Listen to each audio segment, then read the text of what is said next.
Has the TCU defense duped us, and how much responsibility does Sonny Dykes hold in all this, or being too hard on the coordinators and not really looking at the person where the buck stops? We'll talk about all that next here on Locked On Horned Frogs. You are Locked On Horned Frogs, your daily podcast on the TCU Horned Frogs, part of the Locked On Podcast Network, your team every day.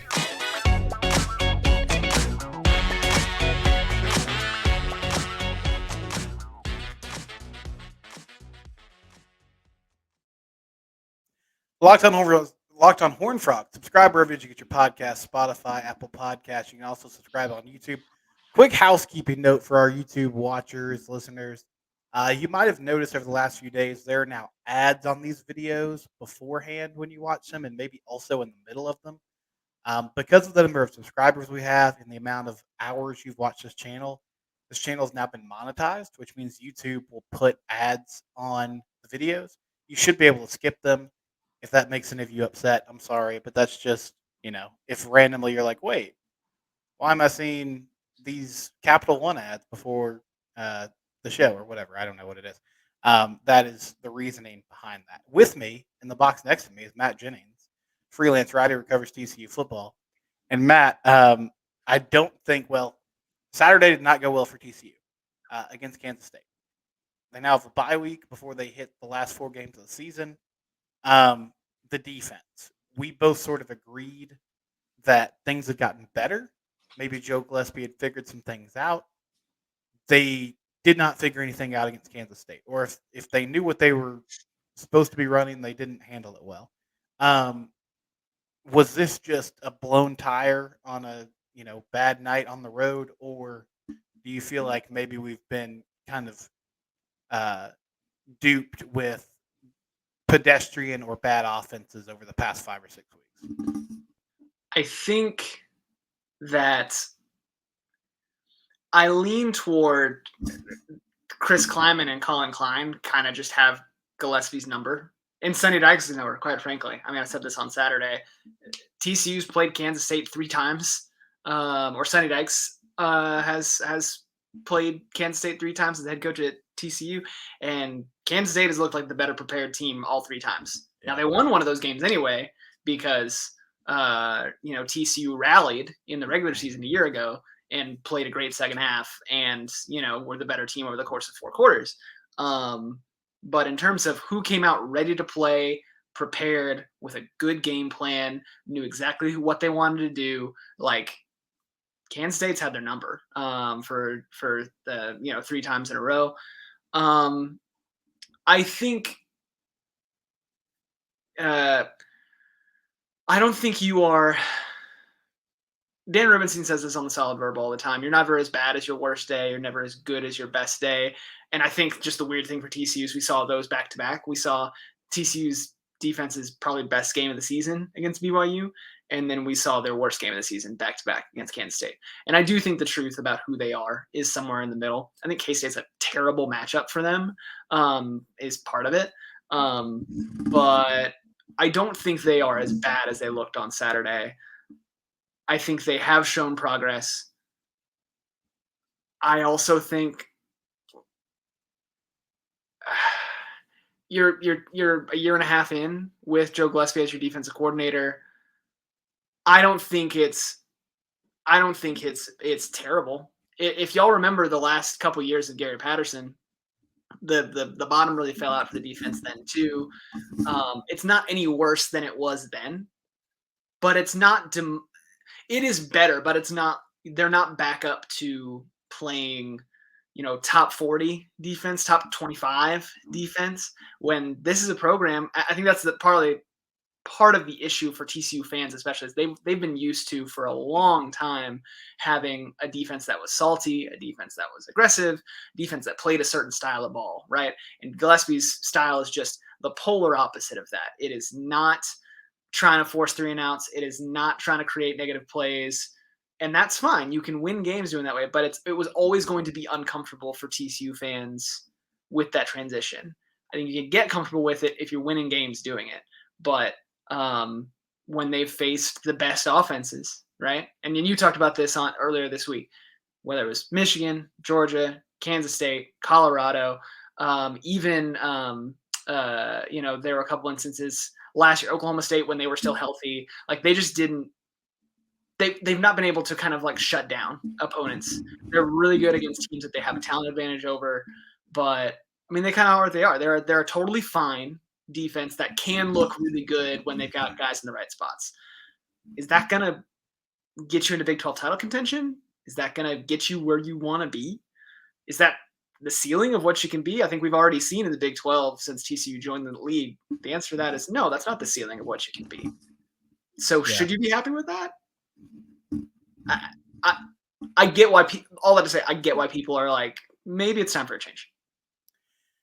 This could change because, as you said, it's been a year and a half, but it does feel like a unit under his leadership that has a pretty defined ceiling.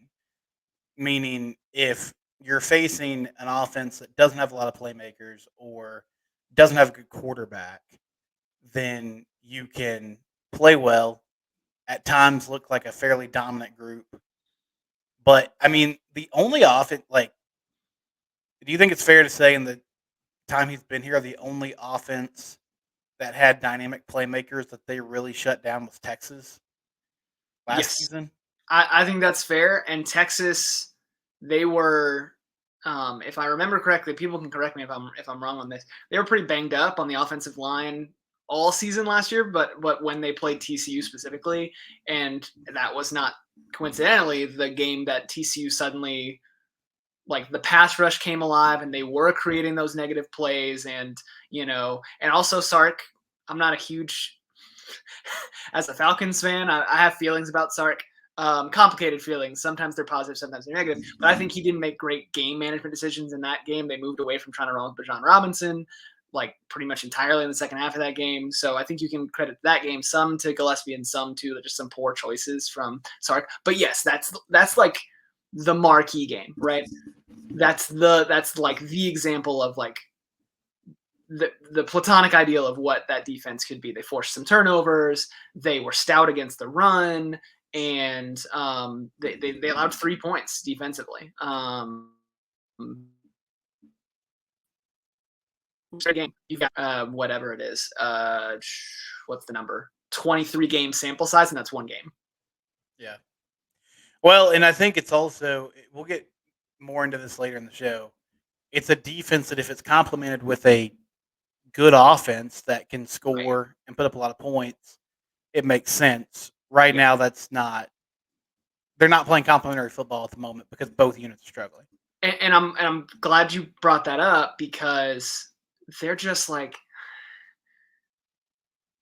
and there's the special teams aspect of it as well. Now they played better the last 2 weeks on special teams. Mm-hmm. There were people calling for all three coordinators to get fired for Saturday. I thought special teams looked fine on Saturday, and then looked good against BYU.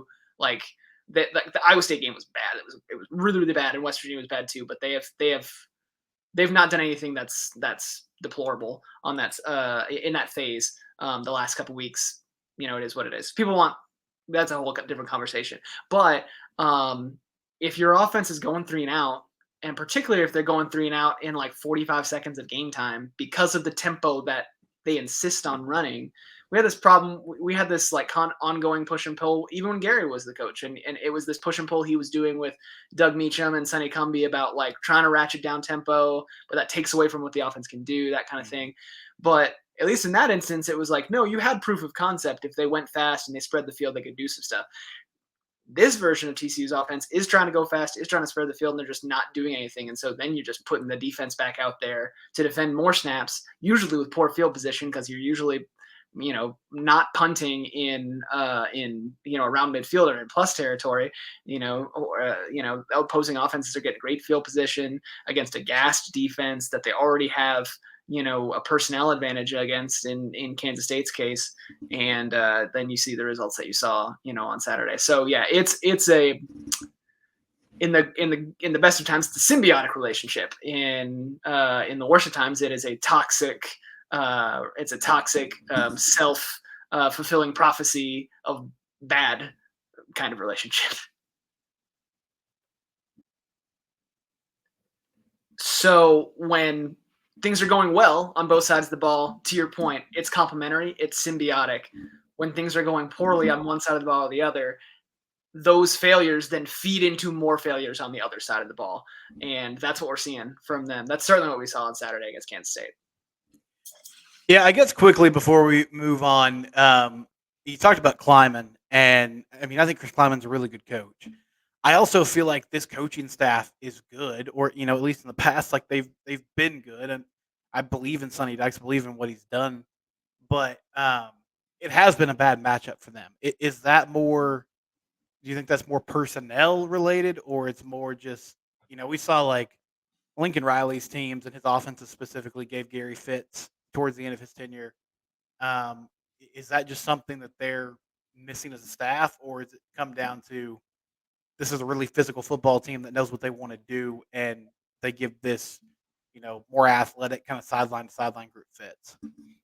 I think in this particular instance, it's a styles make fights kind of thing. It's a bad matchup in that Kansas State develops offensive linemen and fullbacks and tight ends and running backs very, very well. They're a physical team, and they block and they block and tackle really well. They play well on defense too, but because it's a game of blocking and tackling, as people say, so they block really well, and they're super disciplined, and that kind of counteracts a little bit the advantage that Gillespie's defense often brings, is that because of the odd front and kind of different personnel groupings than what you might normally see, you have what people talk about all the time is when you're run blocking, you have defenders coming from odd angles. That's the key phrase you hear people talk about all the time. It's what Michigan talked about after the Fiesta Bowl, right? You get used to making to run blocking a certain way and expecting certain defenders to be in certain spots. And the advantage of this defense is that there's a little bit more unpredictability or unfamiliarity, because it's not lots of teams run a 3-3-5, but it's not as common as a 4-man front, whether that's 4-2-5, 4-3, or a more traditional 3-4 kind of deal, right? It's just not as common as those alignments, and so teams don't necessarily. It's a change up on the schedule, right? But Kansas State has been extraordinarily well coached and disciplined when they have to face them. They also have to face Iowa State every year as well, so they're not as unfamiliar with it. I think the other thing is just when it came to Saturday specifically, because Saturday was different than the first two matchups that TCU had against Kleiman under Sonny Dykes. It was not a competitive game. The first two games were competitive. They were close. They were back and forth. This game was not competitive. And I think part of that was they took a lot of pages out of Georgia's book, and they ran, even though Georgia's game plan in the national title game was more oriented on hitting some big pass plays, conceptually what they were doing of like getting TCU's defense flowing one way or thinking one thing and then exploiting the open space that it creates on the other side of the formation. Kansas State did that a lot. And so you've got, either, a tight end or Avery Johnson, or a running back like DJ Giddens or whoever, running toward open space because everyone's running the other way because you've got this pre-snap motion or whatever. The other thing is just they're super physical up front, and they push TCU's defensive line around a lot. I think the big thing, we've talked about it, but we haven't talked about enough, they can't set the edge at all. And so when you have a team that is totally content to let's run off tackle, let's run outside the tackles because we think we can, seal the edge and get an easy 6 yards every time. Yeah. They're going to do that. And when you have that 3-man front where you're going to have to be able to fight off double teams, and last year they had Dylan Horton, who was pretty, to I think a lot of our surprise, very good at setting the edge for them, and they were and was also a pretty decent pass rusher too. And they didn't have to deal with that as much. And they don't have anybody at the edge that's really, kind of enforcing at that position. And a team that has the speed and the size up front and the speed at running back to get to the edge and exploit that. You saw the results of that on Saturday, and that's how they ran Avery Johnson a bunch of times, and even Will Howard a couple times too on Saturday. And And especially when you've got those linebackers playing at depth because they have to also defend against the pass because that's what you're asking them to do. It's spill and kill. The whole thing is you're asking the linebacker, you're clogging the middle, and you ask the linebackers and the safeties to flow to the outside. Well, if they're already willingly going to the outside and they're blocking you well before you can even get there, this is what you get. Mm-hmm. Yeah, they ran that QB power, or maybe it's kind of outside zone with their quarterback all day long with both guys, and it was highly successful, as was just about everything else that they did offensively on Saturday. When we come back, we'll talk about Sonny and where he kind of falls in this whole, I guess, fiasco, if you want to call it that, over the last few weeks. We'll talk about that next here on Locked On Horned Frogs. We live in an unpredictable world. I don't have to tell you that. I mean, you see it on the news every day. Conflict around the world, wars in the world, natural disasters. All these things can lead to supply chain shortages for medications and the inability to get medications in a timely manner. So, what can we do about that? Well, Jase Case, they offer personalized emergency medication kits that contain 5 essential antibiotics that treat the most common and deadly bacterial infections. You can also customize your case to add life-saving medications based on your unique needs.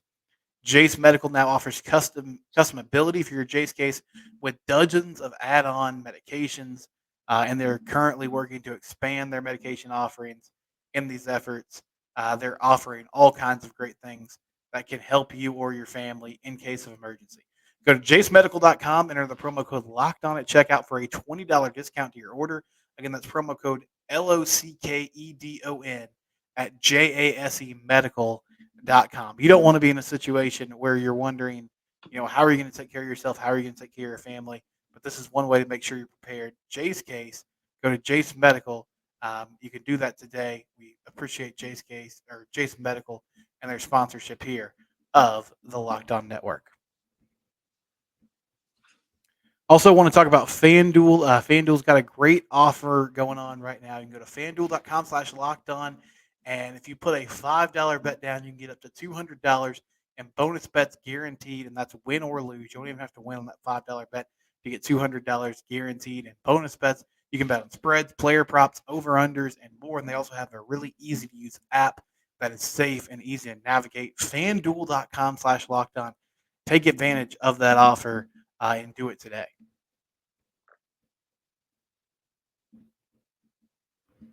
All right, bringing Matt back into the picture here. So we haven't talked. I don't feel like we spent a lot of time talking about Sonny this year and just kind of the job that he's done and where the team is in relation to sort of where he is. I know, and I said this earlier this week. I was like, listen, I understand why people were upset with this quote. I also feel like there's nothing you're going to say after you get beat by 38 points that's going to appease anyone other than being, give the Tim Tebow, like, this is never going to happen again speech, but you can only do that so many times. But he sits down, and it's kind of funny if you watch the post-game press conference video. He sits down, and it looks like one of those situations where he was so just kind of dumbfounded by how they got whipped up and down the field that he was kind of resigned to it, and he kind of laughed and he said, "Well, I didn't see that coming. I didn't think that was going to happen tonight. Thought we were prepared. We had a great week of practice. All these things." Matt, in your mind, is that just coach speak, or do you feel like they're really at a loss right now at how to figure this out and get this team to play consistently good football? I mean,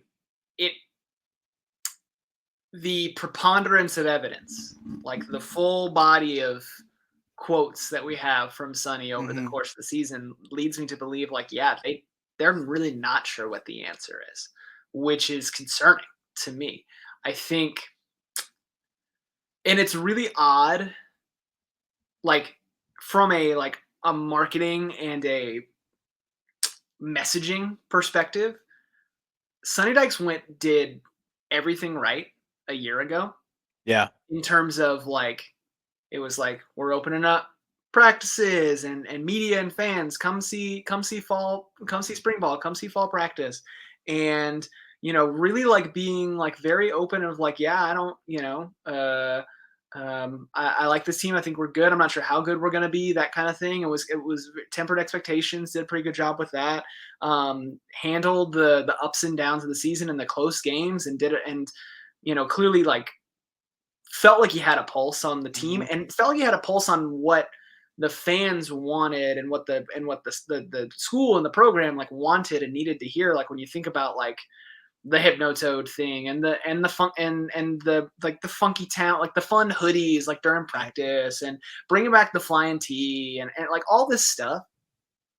It's just like I said it last year. It was just like it felt like they were just he and Donati were just like, let's just do the things that people like and just do that, right? And so it just felt like you had a good vibe, had a good pulse on like what would resonate with people and what people would respond to and all that kind of stuff. And like since the end of the national title game, it has felt like the complete opposite. Like there's the Kendall Browse hire and we can litigate that again if we want to. But then it's just, like quotes like that, quotes like, I don't really know what, or like, yeah, I thought we had a great week of practice, so I don't know what happened here. And that's been a comment that's come out after multiple games.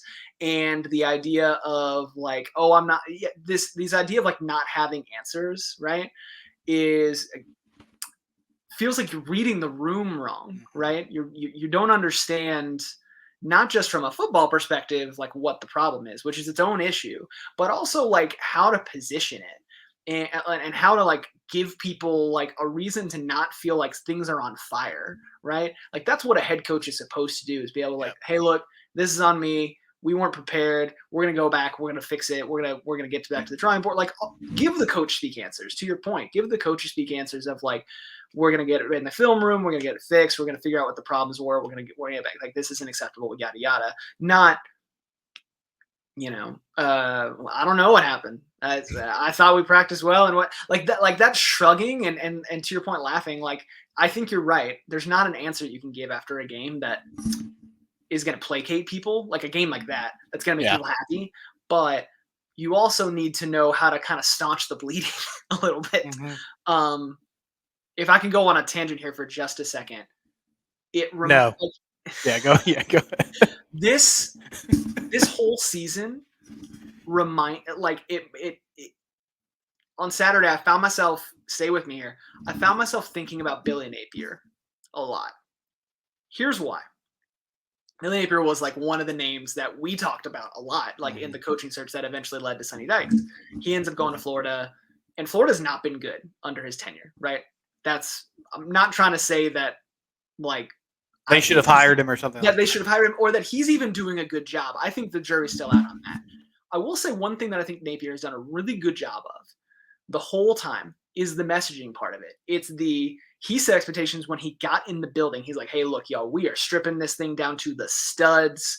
This is going to be a long rebuild to get the depth, the kind of athletes, the strength and conditioning, the recruiting, the facilities, the staffing. It's going to take a minute to get all this. Like, y'all come talk to me in 2 years. Like, he didn't use quite that strong language, but that's the message he said early, often, and emphatically, like the whole time. And so while Florida fans are super disappointed with how things are going, and they're probably going to get the doors blown off them by Georgia on Saturday, there's never an expectation last year of why aren't we competing for the SEC East?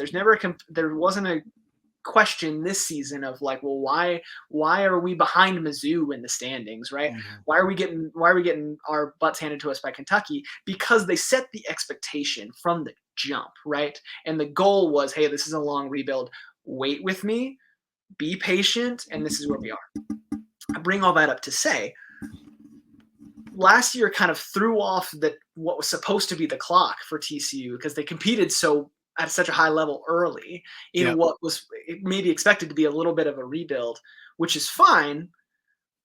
What I thought we would then hear all offseason from Sonny Dykes would have been like, hey, look, we loved last season. We're replacing a ton of pieces, right? We think the ceiling on this team could be pretty high, but like, y'all, like, bear with us. There's going to be some bumps. There's going to be some player development that has to happen. We're plugging a lot of holes. Like, we're going to do, I think we could be pretty good, but like, y'all understand we're building for the long haul kind of thing. And instead, what we heard, you've talked about it, all we heard all offseason is like, and not just from Sonny, but from the people who were, the people covering the team every day, from guys like Jeremy Clark, Jamie Plunkett, Steven Johnson. This team's like bigger, faster, more athletic than a year ago. We think this team's deeper than it was a year ago. And part of that's what you see in practice, but also that's part of what you're being fed on the record and off the record and on background, right? That's what coaches and players are telling you because they're in the building and practice, and like all you're being, and so we're inundated all off season with this like they're not going to go to the national title game this year, but they're still going to be really good and they can compete for a Big 12 title and they might be a better and deeper team and yada yada yada. And so that is a massive failure, in my opinion. It's either of like messaging and like just like setting expectations well, because if you set the expectation at the beginning of the season, like, hey y'all, like we're going to take a step back this year, or it's very possible that we could, people feel really different. Yeah. Rather than thinking like they could have won 10 games and go to the Big 12 title game. It's either a failure of messaging or it's a really catastrophic failure in evaluating your own team, which is probably worse. And I think it might be a little bit of both. And so like that's the thing for me that gives me pause about the whole thing. Sorry to rant and get off on that long tangent, but that's ultimately where I came after Saturday. I was like, y'all, like if you were this off in terms of your evaluation of your own team that you've been watching for 10 months, we got an issue. I get the sense, and I don't like to make things as simple. I feel like it's just a really it doesn't get the full picture. I had my junior high football coach, Coach Callison, he used to always tell us that football just comes down to who wants it more. And I figured out quickly that I had a lot of desire, but they were just things that the Lord didn't bless me with that were going to hold me back from winning games just simply on, heart and grit and muscle. But it does seem like I thought the spin that I kind of created in my own mind. This was not something I was told. This was just like, oh, this is how I perceive this is going to happen. Things really ended well last season, not because of how the season ended, but you got to a place where nobody thought you could, the national title game. You had a very big reality check in the national title game. And so now you had a nice combination of, okay, we can tell these players, you have to buy in. You saw the results. You have to buy into this because you saw where it led us. But also we have to take another step to get closer to, what elite teams across college football are doing. And I don't get the sense that's what happened. I feel like a lot of people in that building felt really good about where they went last season, and they forgot about all the work and good fortune that led to getting there. And now you're seeing a team that thought they were going to just kind of waltz in and win 9 games. And when they got punched in the mouth early in the season against Colorado, they didn't really know how to get up. And then when they blew a second half lead against West Virginia, they suddenly didn't really understand how to move forward and get back to it. And the evaluation piece is fascinating to me because I think 2 years ago, they hit on a lot of guys in the portal. And it's kind of funny now because some of these people that I'm listing, I feel like everybody has different perspectives on them. But like Johnny Hodges was amazing for them, and we all know his story. Like Mark Perry was really great for them, and I think Mark's been a good piece for them over the past 2 years. And he was on the Colorado team that was very, very bad over the past few years. And we can go down the list of all the transfers that they landed that didn't really make, nobody at 247 Sports, and this is not shade at them. This is just the first name that popped in my head. People at On 3 and 247 and everybody there were like, oh, watch out. Like TCU landed Jared Wiley. They landed Texas backup tight end, and that's a guy that everybody wanted. And so they went and got a lot of players that on paper you thought like, okay, this could be a good piece because they have the physical tools. Mm-hmm. But you look at the Power 5 production and you're kind of like, I don't know. Or you look at the injury history and you're like, I don't know. And it hasn't clicked this season. And so now all of a sudden you have a very top heavy roster because where you tried to plug in and kind of plug and play, it didn't work.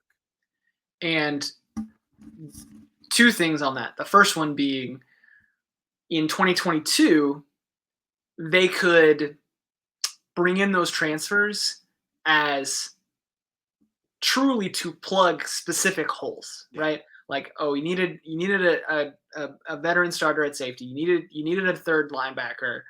You needed a tight end, right?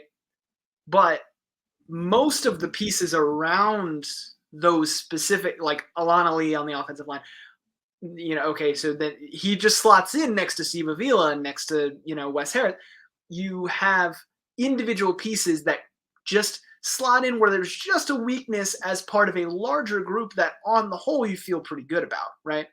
And that's the difference between 2022 and 2023, where it was like, oh no, you, at least on offense, you're replacing so much with just a bunch of, you're not plugging specific holes, you are replacing most of the wall, right? Like you're replacing, you're bringing in two or three offensive linemen that you're hoping are going to start. You're bringing in like 3 or 4 or 5 wide receivers that you're hoping are going to start and be meaningful contributors for you. You're bringing in a running back. You're bringing in a quarterback that you're hoping can give you depth. You're bringing in a couple. The defense, it was not the same story because they brought back like 8 starters, but you that strategy when you only have to rely on it's like this is just the one piece that we need to get over that one little hump versus, oh, we got to replace everything. And for a year or two, our stopgap solution is going to be with transfers. That's to me is the big difference. And it also gets to, because you're sitting here in 4-4, now a lot of the questions and this is point number 2, a lot of the questions and criticisms about the Sonny Dykes hire at the beginning sound more valid, because a big part of one of the criticisms of the hire, among it just being like, oh, it's a retread, or oh, you just went and hired SMU's like those things didn't hold water to me. The thing that did hold water to me, that I was like, we need to watch this, is the way he constructed the roster at SMU was a whole lot of transfers. And portaling is a skill. Being able to evaluate and attract talent via the portal is important in today's college football. And it is a skill, and not every staff does it well. And so you don't knock him for that. But if that's the lion's share of your roster, or at least the lion's share of your contributors, and you're not developing your own players, you're not recruiting and developing your own players and turning those guys into contributors, that's a red flag, right? And so that is the reason why, to me, this season – I think they're going to finish like 6-6 and like whatever. Like the hay is in the barn on this season to me. Like I'm curious to see how it plays out. Who, like what young players get snaps, whatever. That's fine, right? And I'm curious to see how it all pans out. But like they have shown us who they are. Excuse me, and that's that. And I think you can rationalize, you can write off this season and say like, oh, you had all these stopgap pieces and it was a lot of new faces and you're replacing all this and first year with a new offensive coordinator and Yeah. You can make those excuses and you can write it off, and that's fine. And you can make that justification and people can choose to buy it or not. But it means that 2024 is put up or shut up, man. That's where I'm at today, because in 2024 you've signed 3 recruiting classes, 2 where you did the full cycle, right? And at that point, between that and the portal, like the roster that you have is the roster that you have chosen to construct. It is the roster of players that you evaluated and recruited and developed and deployed. So any failings with the team, you can't be like, well, Gary Patterson didn't do a good job of recruiting and developing offensive linemen, which is true. But guess what? You've had 3 full cycles to do something about it, and from a recruiting and a development perspective. And if you can't, then that's on you, my guy, right? And so that's why I'm saying I'm okay with you throwing your hands up and saying like this year's a wash. That's fine. But if you don't show a significant, tangible step forward in 2024, we're having a really hard conversation at that point. Yeah, it also makes a lot more sense at SMU to be like, okay, we'll just go get backup wide receiver X at Georgia And I think that guy can beat DBs at East Carolina. It's a little different when you're asking that player to step in and be a starter, in The a Big power 12 conference, in the Big 12. against Kansas State, against Iowa State, against Oklahoma State, against Oklahoma and Texas, at least for this year. It's a different animal. And yeah, it's different. And so again, there's reason to have hope because top ranked recruiting class in school history this year. I'm not crazy about the 2024 class. They're going to be ranked they're going to finish ranked probably around in the 30s somewhere. But part of that's because of the size of the class. That rate in terms of the ratio of blue chip players, they're still bringing in a pretty good number. That's fine. But those guys got to get on the field and you got to get results with them, right? It's worth noting in a year and you talked about this when you're talking about young players getting on the field earlier this week. It's of note to me that in a year that is going this poorly and you desperately need a spark at multiple positions, your star your star high school recruit from this class is Jordan Bailey, who's a 3-star receiver, who's a good player, and I really like him. I want him on the field more. Yeah. But the fact that Marcus Deal's not getting on the field and making an impact for you now, the fact that Cordell Russell's not doing that for you now, that Cam Cook is getting spot snaps and looking fine, but again, is it an evaluation thing? Is it a who you're choosing to put on the field thing, or is it a development thing? I know it's a short window, short turnaround to ask those guys to make an impact, but you're telling me that there's no possible upside from what you're putting on the field now at some of those spots. If the answer to that is yes, then we got a different problem. We'll finish up with predictions the rest of the season. Matt told you he thinks they're going to a bowl game. Sorry. I'll let him tell you why, though, and I'll give my thoughts about it as well. All right, if you have something that goes wrong with your car, if you're like me, you might immediately be like, oh, man, this is overwhelming. I don't know much about vehicles. I don't know where to go, what to do next. The logistics of how am I going to pick up my kids, switching cars with my wife, all these things. eBay Motors can make it easy because they have the right parts, the right fit, and the right prices. Passion, drive, and patience. That's what brings home the winning trophy. It's also what keeps your ride alive. eBay Motors has everything you need to maintain your vehicle and also to level up its performance. Over 122 million parts for your ride. You'll always find exactly what you're looking for. And with their eBay Guaranteed Fit, your part is guaranteed to fit your ride every time or your money back. All the parts you need at the prices you want. You can turn your car into the MVP and bring home that win. Keep your ride alive at ebaymotors.com. Again, that's ebaymotors.com. You see on the screen here, eBay Guaranteed Fit, only available to U.S. customers, but with that Guaranteed Fit, you can make sure and know that it's the right vehicle for your car. Right parts, right fit, right prices, eBay Motors.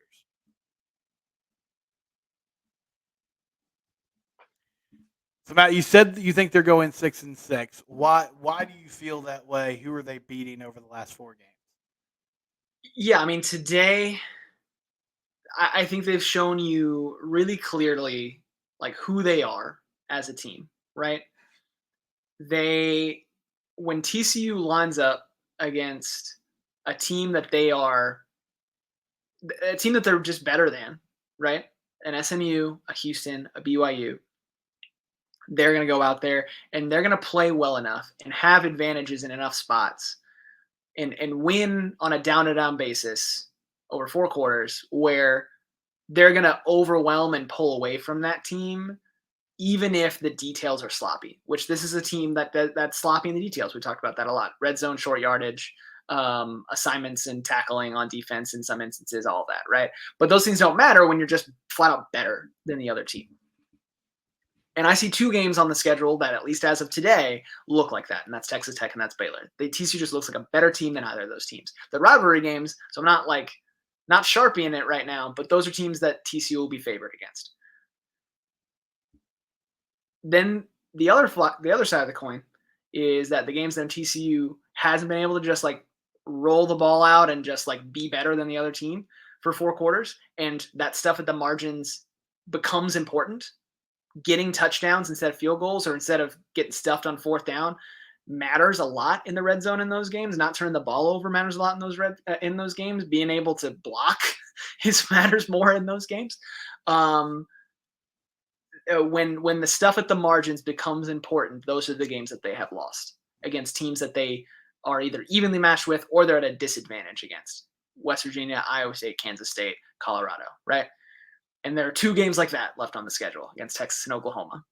And so based on a sizable sample size that we've seen from them this year, I would predict that they would go 2-2 down the stretch, and they'll beat Baylor and Texas Tech, and they'll lose to Texas and Oklahoma. I don't think it really matters that Quinn Ewers is not going to play in all likelihood against TCU because they're not going to be able to block that Texas defensive front.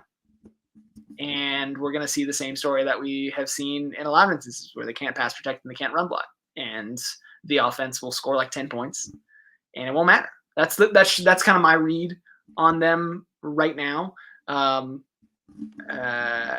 it's possible. Again, Baylor's looking better the last couple weeks. It's possible they could lose that game. Texas Tech is on the road in Lubbock.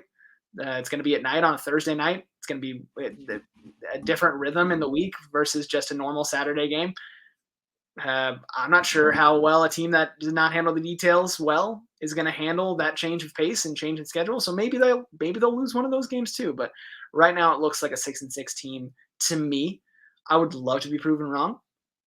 But based on what we've seen thus far, it feels almost inevitable to me that that's the way it goes. And you go win, loss to finish out the last 4 games of the season, and you have a bowl game, which is nice. Not where you wanted to be when the season started. Yeah, I think they'll go 6-6 too.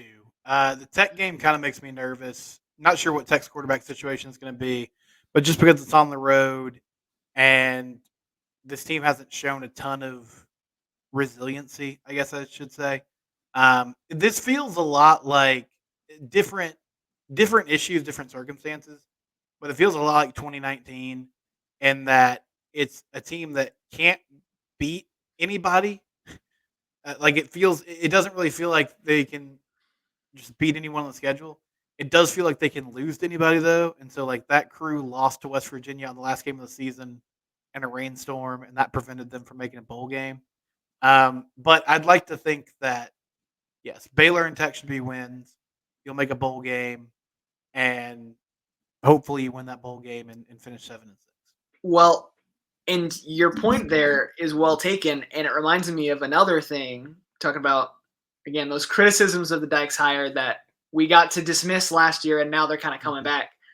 The other one, in addition to the way his rosters at SMU were constructed, the other one that stood out, the 2 other ones that stood out was the September Sonny thing, which is like the late season swoons, which doesn't apply in this season because they didn't start the season well. Yeah. But then more specifically, they churned through the lower tiers of the AAC, but when they faced Cincinnati, when they faced UCF, when they faced Memphis and Houston, when those teams were at the peaks in Sonny Dykes' time there, they did not play well in those games. They did not play well against the best teams. And then to your point, they would lose in what we're seeing now. We did see at SMU sometimes that they would lose like an inexplicable game against a bad AC team every once in a while. That was the part of those late season swoons. And so you got an opportunity for both of those things here at the end of the season. A late season swoon when you get caught against some teams that you're better than, and also just like when you play the class of the conference, how do you perform? And in their first test against the class of the conference against Kansas State, you got the doors blown off, right? So, yeah, if you treat this year as a wash, you kind of treat this as a restart year one. You treat it like Sonny Dykes' first year at Cal, his first year at SMU, and you view it in that lens. It's like, okay, this is truly the start of the building phase. Then you could see a future where things get turned around and everything, but expectations were not well set heading into that. And so then when you do end up at 6-6 or a 7-6 or 6-7 or 5-7, all on the table right now, you're going to have to answer some tough questions this offseason. Thank you for the positivity tonight, Matt. Dude, I know it's what everyone wants and needs right now is just the relentless optimism. I'm an optimistic person. Like that's the other Yeah, thing. I'm not. You are.